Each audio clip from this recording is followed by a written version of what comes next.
बढ़ते आगे, पाकिस्तान के सीनियर सैन्य अफसर जनरल साहिर शमशाद मिर्जा का बांग्लादेश का दौरा विवादों से घिरा है और इसकी वजह कोई और नहीं, बांग्लादेश की सरकार ही है। अंतरिम सरकार के हेड मोहम्मद यूनुस, जो अक्सर भारत को परेशान करने का मौका नहीं छोड़ रहे, उन्होंने जनरल मिर्जा को एक तोहफा दिया।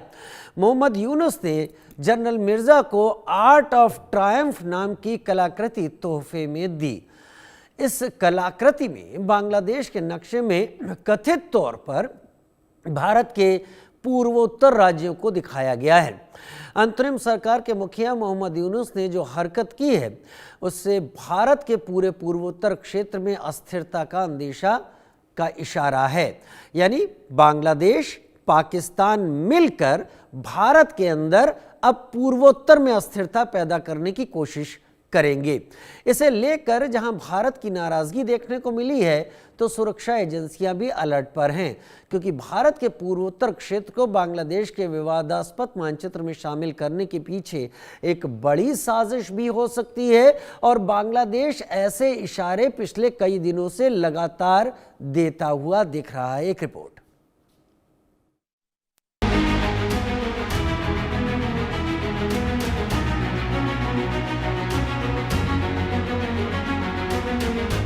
जिस पाकिस्तानी सेना के क्रूरता और अत्याचारों के चलते बांग्लादेश ने भारत की मदद से स्वतंत्र राष्ट्र बना, आज उसे पाकिस्तान के साथ बांग्लादेश गलबहियां करने में जुटा है। इतना ही नहीं, अब भारत के ये दोनों पड़ोसी देश भारत के खिलाफ साजिश रचने में जुटे हैं। ढाका के दौरे पर पहुंचे Pakistani joint chief of staff committee का चेयरमैन जनरल साहिर शमशाद मिर्जा ने बांग्लादेश की अंतरिम सरकार के मुखिया मोहम्मद यूनुस से खास मुलाकात की और एक दूसरे को समर्थन करने का दम भरा। यहाँ तक तो ठीक था, इसके बाद मोहम्मद यूनुस ने जो हरकत की उसे माफ नहीं किया जा सकता। बांग्लादेश के मुख्य सलाहकार मोहम्मद यूनुस ने पाकिस्तान के military commander general Sahir Shamshad Mirza को जो तोहफा दिया, वो सिर्फ पेंटिंग नहीं बल्कि भारत के खिलाफ जियोपॉलिटिकल स्ट्रेटजी के तहत उठाया गया कदम है। इस कलाकृति का नाम है आर्ट ऑफ ट्रायम्फ, जो सिर्फ एक तोहफा नहीं बल्कि हिंदुस्तान के खिलाफ सोची समझी साजिश का हिस्सा है। इस कलाकृति में बांग्लादेश के नक्शे में कथित तौर पर भारत के पूर्वोत्तर राज्य को दिखाया गया है। इसमें न सिर्फ भारत को नाराज किया बल्कि पूर्वोत्तर क्षेत्र में अस्थिरता का अंदेशा पैदा कर दिया, क्योंकि हाल के दिनों में यूनुस समेत कई बांग्लादेशी अधिकारियों ने सिलीगुड़ी कॉरिडोर और उत्तर पूर्वी राज्यों को लेकर आपत्तिजनक बयान दे चुके हैं। भारत के पूर्वोत्तर क्षेत्र को बांग्लादेश के विवादास्पद मानचित्र में शामिल करने के पीछे बड़ी साजिश हो सकती है। बांग्लादेश का ये कदम भारत के खिलाफ साइकोलॉजिकल वार का हिस्सा हो सकता है, क्योंकि इस कलाकृति में भारत के पूर्वोत्तर राज्य को एक बांग्लादेशी सीमा में दिखाया गया है। रिपोर्ट की माने तो ये संयोग नहीं बल्कि जानबूझकर किया गया कदम है, क्योंकि हाल ही के महीनों में त्रिपुरा और मिजोरम सीमाओं पर घुसपैठ की घटनाओं में इजाफा हुआ है। खुफिया एजेंसियां इसे पाकिस्तान समर्थित इस्लामिक एनजीओ के नेटवर्क से जोड़कर देख रही हैं, जो बांग्लादेश के रास्ते भारत विरोधी एक्टिविटीज को हवा दे रहे हैं, जिससे अब भारतीय सुरक्षा एजेंसियां अलर्ट पर हैं। भारत के पूर्वोत्तर में हिंसा को रोकने के लिए भारत सरकार ने कई कदम उठाए हैं। सशस्त्र समूहों के साथ शांति समझौता करना और सुरक्षा बलों की तैनाती की गई है। गृह मंत्री अमित शाह ने मणिपुर में शांति बहाल करने के लिए जाति समूहों के साथ बातचीत की है। वहीं हालत में सुधार होने के बाद सरकार ने कई पूर्वोत्तर राज्यों से आसपा को आंशिक या पूरी तरीके से हटा दिया है। इसमें असम, मणिपुर, नागालैंड, अरुणाचल प्रदेश, त्रिपुरा और मेघालय शामिल हैं। पाकिस्तान बांग्लादेश के साथ मिलकर भारत के खिलाफ कितनी भी साजिशें रचे, लेकिन उससे पहले भी भारत से मुंह की खानी पड़ी है और आगे भी हिंदुस्तान के सामने घुटने टेकेगा। भारत सरकार ने पहले भी भारत के खिलाफ हुई साजिश को नाकाम किया है और आगे भी करती रहेगी। Bureau report, India news. Bangladesh ने जो किया वो किया क्योंकि बांग्लादेश की अब कुछ आदत ही ऐसी हो गई है। वो भारत के साथ परेशानी और छेड़खानी करने की चीन और पाकिस्तान की चाल पर आगे बढ़ रहा है, और क्या पता इसके पीछे अमेरिका का डीप स्टेट भी हो। लेकिन हमने लोगों से कुछ सवाल पूछे और वो सवाल आपके सामने हम रखने जा रहे हैं। मेरे बगल में आपको मोहम्मद यूनुस दिख रहा होगा। ये खुद को नोबेल लॉरेट कहता है, लेकिन हरकतें कुछ उल्टी। भारत के पूर्वोत्तर क्षेत्र को बांग्लादेश के विवादास्पद मैप में शामिल करने के पीछे पाकिस्तान की मंशा क्या है? पाकिस्तान पीछे है भारत के खिलाफ साजिश। एक एक करके चलिए सीधे परिणाम पर आ जाते हैं। भारत के खिलाफ साजिश 32%, पूर्वोत्तर में अस्थिरता पैदा करने की कोशिश 15%, अलगाववादी सोच को दिशा दे रहा पाकिस्तान 36%, 17% कह नहीं सकते। यानी 32 और 36 को मिलाएं तो 68% पे ये एक बड़ी साजिश है, जिसका मोहरा मोहम्मद यूनुस नाम का एक शख्स बना हुआ है। और जब तक ये सत्ता में है, ये भारत और बांग्लादेश के संबंध बिगाड़ कर ही मानेगा। हाल के वर्षों में पूर्वोत्तर में आतंकी साजिश को कौन दिशा दे रहा है?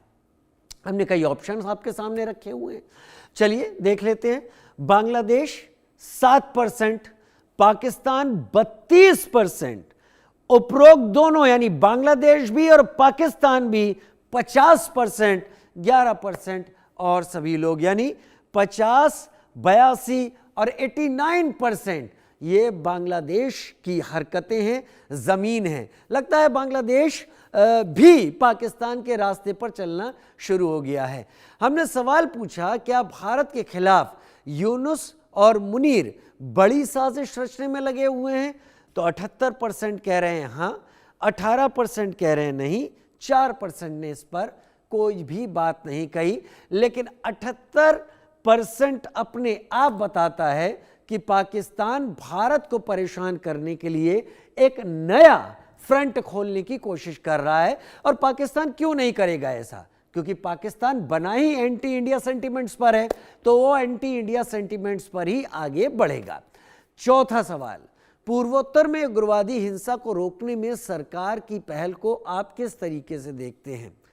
एक एक करके हम ऑप्शन आपके सामने रखेंगे, जो आपके सामने ये आ गए हैं। कितने % लोग क्या कह रहे हैं वो भी बता देते हैं। सबसे पहले बेहतर 62% लोग कह रहे हैं। ठोस रणनीति की जरूरत अभी भी है, 36% लोग कह रहे हैं, और 2% से कुछ नहीं कहा। यानी ज्यादातर लोग ये कह रहे हैं कि पहल बेहतर है, लेकिन अभी और ठोस रणनीति बनाए जाने की जरूरत है। मेरे साथ इस वक्त खास मेहमान 2 इस वक्त जुड़ने जा रहे हैं। त्रिपुरा मिजोरम में घुसपैठ की घटनाओं के पीछे कौन है? तो उसके पीछे पाकिस्तान है। मोहरा कौन बना है? मोहम्मद यूनुस नाम का शख्स, और बांग्लादेश बना है। मोहम्मद यूनुस और बांग्लादेश इस बांग्लादेश में रह क्यों रहे हैं? क्योंकि भारत की सेना ने एक बड़ी कुर्बानी दी है, और भारत की इन सेना की कुर्बानियों को, जैसे कहते हैं ना दोगला इंसान या दोगले लोग, बांग्लादेश का भी कैरेक्टर कुछ वैसे ही है। श्रुति दासगुप्ता इंटरनेशनल अफेयर्स एक्सपर्ट और मेजर जनरल PK सहगल मेरे साथ सीनियर डिफेंस एक्सपर्ट के तौर पर इस वक्त जुड़ गए हैं। सबसे पहले मेजर जनरल PK सहगल, मैं आपका ही रुख करना चाहूँगा। बांग्लादेश ने ये हरकत पहली बार की हो? मुझे लगता है ऐसा नहीं है। इससे पहले यूनुस के एडवाइज़र ने भारत का मैप एक जारी किया था, जिस पर काफ़ी बवाल हुआ था, और बाद में एक्स से उसने उस पोस्ट को हटा लिया था। वो सबसे पहली सोच थी भारत के लिए समझने के लिए कि मोहम्मद यूनुस एंड गैंग अब इस काम पर लगा हुआ है कि वो भारत और बांग्लादेश के संबंधों को खत्म कर दे और भारत के लिए एक एडवर्सरी की तरह सामने आ जाए। दूसरी बात, जब चीन की यात्रा पर गए हुए मोहम्मद यूनुस ने यह कहा था कि भारत के पूर्वोत्तर के लिए बांग्लादेश एक संरक्षक की तरह काम कर सकता है, वो भारत में के मामलों में एक दखल की बात थी। और तीसरा अब सामने आ रहा है, क्या बांग्लादेश पूरी तरीके से एंटी इंडिया सेंटिमेंट्स के बहकावे में या उसी दायरे में आ चुका है? मेजर जनरल PK सहगल, और इसका इलाज अब आपको क्या लगता है? क्या टॉलरेट करने से होगा, या फिर भारत को अब स्ट्रिक्टली बांग्लादेश को, डिप्लोमेटिकली नहीं, स्ट्रिक्टली समझाना पड़ेगा। देखो, पहली बात है, किसी प्रकार का कोई शक नहीं होना चाहिए कि बांग्लादेश ने चाइना के साथ में और पाकिस्तान के साथ हाथ मिला लिए हिंदुस्तान को हर प्रकार से डिस्टेबलाइज करने के लिए, खास करके नॉर्थ ईस्ट में। नॉर्थ ईस्ट के अंदर जितनी बड़ी पैमाने पर मिजोरम में या त्रिपुरा में घुसपैठ होनी शुरू हो गई है, उसके पीछे केवल और केवल बांग्लादेश है। बांग्लादेश फैसिलिटेट करता है, इसका फायदा है पाकिस्तान और चीन उठा रहे हैं। फिर अगर आप देखोगे, जब 26 टू 29 मार्च में यूनस चाइना गए थे, तो उन्होंने साफ तौर पे कहा था कि north eastern states completely landlocked है और केवल बांग्लादेश ही है जो गार्डियन ऑफ ओशन है। और इसका उन्होंने साफ तौर पे कहा था, इसका बड़ा फायदा चीन को उठाना चाहिए। यानी दूसरे लफ्ज़ों में चीन को साफ तौर पे इनवाइट किया इसका फायदा उठाने के लिए। फिर आपने जैसे कहा, इन दिसंबर 24 उन्हीं के एक करीबी दोस्त ने, जिसका नाम है अलम, उसने एक सोशल ग्राफिक के माध्यम से साफ तौर पे कहा कि वेस्ट बंगाल और नॉर्थ ईस्ट बांग्लादेश का हिस्सा है। लेकिन जब हिंदुस्तान ने इसका विरोध किया तो उसने इसको डिलीट कर दिया। फिर अप्रैल 2025 में ढाका यूनिवर्सिटी के अंदर उन्होंने ग्रेटर बांग्लादेश का नक्शा दिखाया और उस ग्रेटर बांग्लादेश के नक्शे के अंदर वंस अगेन उन्होंने दिखाया कि वेस्ट बंगाल और नॉर्थ ईस्ट जो है वो बांग्लादेश का हिस्सा है। इसका डिस्कशन हिंदुस्तान के पार्लियामेंट में भी हुआ, लेकिन उसके बाद वंस अगेन बांग्लादेश ने डिनाई किया कि ऐसा कुछ नहीं है, ये केवल सोशल मीडिया और फेक मीडिया, हिंदुस्तान का जो मीडिया है उनकी गलतियां हैं। उन्होंने अपना स्वीकार नहीं किया। लेकिन हिंदुस्तान साफ तौर पे जानता है कि बड़े पैमाने पर बांग्लादेश जो है दुश्मन का रूप धारण कर चुका है। सिलीगुड़ी कॉरिडोर जो है, जहां हिंदुस्तान की बड़ी ज़बरदस्त वल्नरेबिलिटी है, उसके नज़दीकी तकरीबन 30 किलोमीटर दूर एक पुराना सेकेंड वर्ल्ड वॉर का एयरफील्ड है, जिसको वो दोबारा एक्टिवेट करने की कोशिश कर रहे हैं। और वो एक्टिवेशन हो जाने के बाद में हिंदुस्तान का सिक्योरिटी के लिए बहुत ही ज़्यादा खतरा हो सकता है। ऐसे में हिंदुस्तान की कड़ी नज़र रखी हुई है बांग्लादेश के ऊपर। हम बांग्लादेश को इकोनॉमिकली स्ट्रैंगुलेट कर सकते हैं, लेकिन जैसे कि हमने पेशेंस दिखाई मलेशिया इसके साथ, मालदीव के साथ डील करने के लिए, पेशेंस दिखाई हमने श्रीलंका के साथ डील करने के लिए, पेशेंस दिखाई हमने अफगानिस्तान के साथ दे दी। एज ऑफ टुडे हिंदुस्तान हर प्रकार से सतर्क है, हर प्रकार से तैयार है, हर प्रकार से आर्म्ड फोर्सेस तैयार है। लेकिन हम अभी भी बांग्लादेश को सुधरने का मौका दे रहे हैं। Hindustan economically, politically, strategically, geopolitically Bangladesh को ख़त्म कर सकता है, क्योंकि बांग्लादेश हिंदुस्तान के ऊपर बहुत ज़बरदस्त निर्भर है। अभी साइक्लोन का सीज़न आ रहा है, बड़े पैमाने पर साइक्लोन्स आएंगे, and India is the only country जो फर्स्ट रिस्पॉन्डर का काम करती है। ना तो चाइना के बॉर्डर कंटिगुअस हैं, ना ही पाकिस्तान के बॉर्डर कंटिगुअस है, और ना ही पाकिस्तान के पास इकोनॉमिक ताकत है बांग्लादेश की मदद करने के लिए। बांग्लादेश साफ तौर पर जानता है कि हिंदुस्तान, फिर बिजनेस, उनका सबसे बड़ा बिजनेस है टेक्सटाइल का।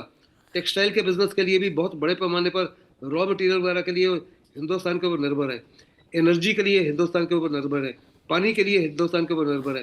तो हिंदुस्तान जब चाहे उनका हुक्का पानी बंद कर सकता है। आप सही कह रहे हैं सर, भारत जब चाहे हुक्का पानी बंद कर सकता है, लेकिन भारत ऐसा कर नहीं रहा और बांग्लादेश लगातार इस तरीके का संदेश दे रहा है कि वो भारत के साथ अब उस तरीके की दोस्ती नहीं निभाना चाहता। दरअसल जब भारत बांग्लादेश को ज़रूरत थी तब बंगबंधु ने भारत के साथ वो सब कुछ किया और वो सब कुछ कहा जो उनको उनकी ज़रूरत थी। भारत के सैनिकों ने कुर्बानियाँ दी। लेकिन आज बदला हुआ बांग्लादेश है, ये उन पाकिस्तानियों का वेलकम कर रहा है जिन्होंने वहां पर 30 लाख लोगों को मार डाला, न जाने कितनी औरतों का बलात्कार किया, तबाही की। आज वो पाकिस्तानी वेलकम हो रहे आर्ट ऑफ ट्रायम्फ के जरिए।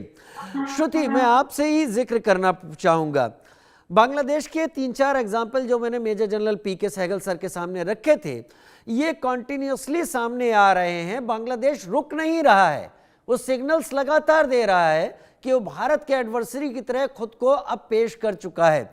क्या बहुत ज़रूरत है कि अब भारत को उस टॉलरेंस, उस डिप्लोमेसी, उस पेशेंस को रोकने की? मैंने आज तक नहीं देखा कि चीन कभी ऐसी किसी बात पर किसी देश को समझाता दिखे या उसके साथ टॉलरेट होकर कुछ वक्त गुजारने की कोशिश करे। बिल्कुल समझती हूँ, और आपके सेंटिमेंट्स पूरे भारतवर्ष के सेंटिमेंट्स के साथ बिल्कुल रेजोनेट कर रहे हैं। जैसे आपके सर्वे ने भी दिखाया कि इंडिया बहुत ज़्यादा टॉलरेंट अगर अपने आप को दिखाएगा तो उसकी ये कमजोरी मानी जाएगी। शायद इंडिया कमजोर नहीं है, लेकिन शायद जो ये देश है ये इसको जरूर कमजोरी की तरह देख लेंगे कि हमने इतना कुछ कहा और वो हमारा बाल भी नहीं बांका कर पाए। तो ये एक जो टॉलरेंस पॉलिसी है हमारी कि हम ट्रेड के थ्रू, इकोनॉमिक्स के थ्रू धीरे धीरे समझा के हल्के हल्के फ्रेंड जोन में वापस ले आए बांग्लादेश को, ये हमारी कोशिश जरूर है।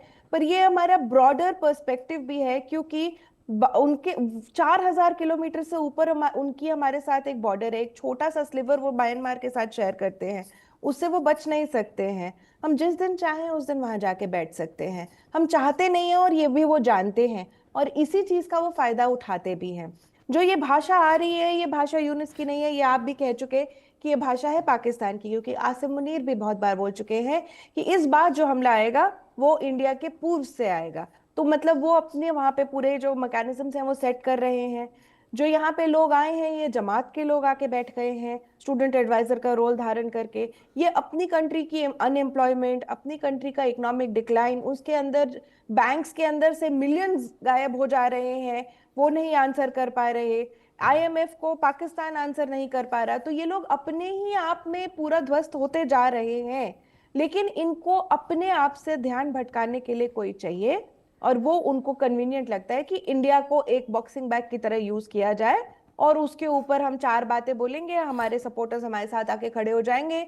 नहीं तो कल को यही सपोर्टर्स आके हमसे सवाल करेंगे कि भाई वो जॉब्स जो आपने बोली थी वो कहाँ है, वो जो स्थिरता लाने की बात करी थी, आर्थिक समर्थन लाने की बात करी थी, सामर्थ्य बनाने की बात करी थी, वो कहाँ है।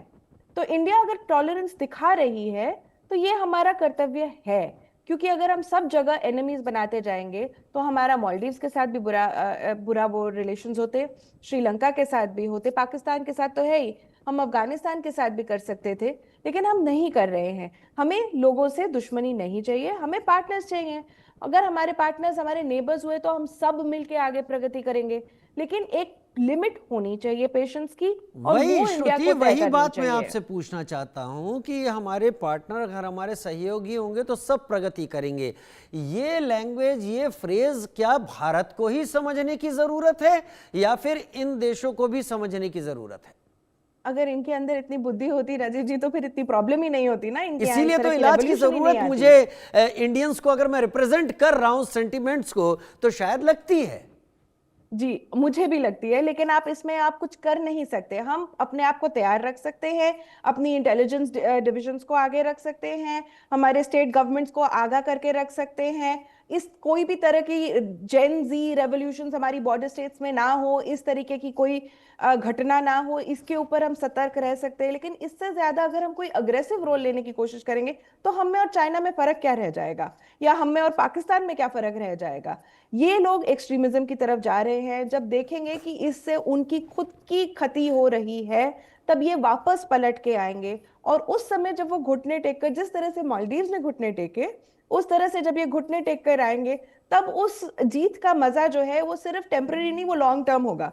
इसका मतलब क्योंकि आपका जो ऑपोजिशन साइड भी होगी वो भी हमारे तरफ की ही भाषा बोलेगी। इनको ठीक। अपने चखने दीजिए 2 मिनट की ये जो फ्रीडम है। जब इनको समझ में आएगा कि ये बिना इंडिया के आगे नहीं बढ़ सकते, ये जो इन्होंने छोटे तुच्छ कार्य किए हैं कि कभी उड़ीसा का हिस्सा दिखा दिया, कभी पूरा वेस्ट बंगाल दिखा दिया, कभी उन्होंने पूरा नॉर्थ ईस्ट दिखा दिया। इस ग्राफिटी जो है, ग्राफिटी आर्ट का क्या मतलब है? कुछ भी नहीं है, पब्लिक सेंटिमेंट पे बनी होती है, पर इसको इस तरह से फोटो में फीचर करके दिखाना ये करारा मैसेज है।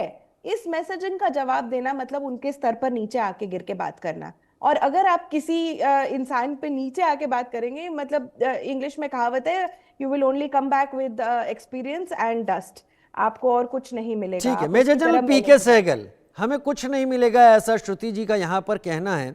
मेरा आपसे यहाँ पर सवाल है, जो कुछ मैं जानकारी इस वक्त देख पा रहा था, क्या अब ज़रूरत आ गई है उस रंगपुर, जैसे बांग्लादेश में कई डिवीज़न हैं, रंगपुर, राजशाही, मेमन सिंह, खुलना, चिटगांव की बात कर लें, बारिसाल की बात कर लें, ढाका, सिलहट की बात कर लें, लेकिन रंगपुर डिवीज़न है, इसको लेकर बांग्लादेश भारत को एक धमकी देने के मोड में आता है, और शायद पाकिस्तान भी इसका फायदा उठाता है। शायद पाकिस्तान, चाइना और बांग्लादेश की ये तिकड़ी, यहां पर ही आकर भारत को दबाने की कोशिश करती है कि चिकन नेक बहुत नजदीक है।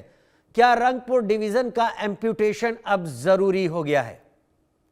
मेरे मुताबिक जरूरी नहीं है। बांग्लादेश के, पहली बात है, हिंदुस्तान बड़ा एक मैच्योर नेशन है, नेबरहुड फर्स्ट हमारी पॉलिसी है।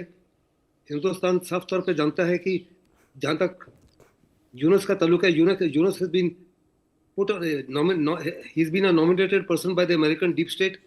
बांग्लादेश में इलेक्शन होंगी, इलेक्शन के बाद में किस प्रकार की सरकार आती है उसके ऊपर डिपेंड करेगा कि हिंदुस्तान का अगला रवैया क्या होगा। हमारे बड़े मैच्योर देश है, हमारी foreign policy cannot be based on sentiments and emotions. Sentiments and emotions अगर करें तो yes we can take a very strong action against Bangladesh, but वो हमारे लिए बैकफायर कर जाएगा। हमारे पास वही ऑप्शंस थी मालदीव के लिए, लेकिन हमने स्ट्रेटेजिक पेशेंस दिखाई और उसका फायदा भी हुआ है हिंदुस्तान को। हिंदुस्तान ने उसी माफी की स्ट्रेटेजिक पेशेंस दिखाई फॉर 4 इयर्स अफगानिस्तान के लिए, उसका जबरदस्त फायदा हो रहा है हिंदुस्तान को। एज ऑफ टुडे अफगानिस्तान और हिंदुस्तान ने वास्तव में हाथ जोड़ लिए and it's become a problem for Pakistan. Bangladesh को भी टर्न अराउंड करना पड़ेगा और 100% टर्न अराउंड होगा। उसका अवाम साफ तौर पर जानता है, उसकी फौज साफ तौर पर जानती है। हमारे बड़े अच्छे ताल्लुकात हैं बांग्लादेश की फौज के साथ में। आधी फौज तो बांग्लादेश के जो सीनियर ऑफिसर्स हैं उनको हिंदुस्तान ने ट्रेन किया है। मैंने खुद आर्मी वॉर कॉलेज में बांग्लादेश के हर साल में 3 या 4 कोर्सेज होते थे जूनियर कमांड के, जिसमें हर में 18 से 20 बांग्लादेश के ऑफिसर सही कह रहे हैं सर, सही कह रहे हैं आप। यानी एक मैसेज बड़ा क्लियर जा रहा है कि अभी भारत को वेट एंड वॉच करना होगा, लेकिन इस वेट एंड वॉच में कितना टाइम लगेगा वो हमें भी नहीं पता, और क्या पता तब तक इसी तरीके का कोई और पोक करने वाला सीन या फोटो ऑप और सामने दिख जाए। बहरहाल श्रुति जी, आपका, मेजर जनरल पीके सहगल, आपका बहुत धन्यवाद समय निकालने के लिए, हमारे साथ जुड़ने के लिए। छोटा सा ब्रेक ले रहे हैं, जल्द हाजिर।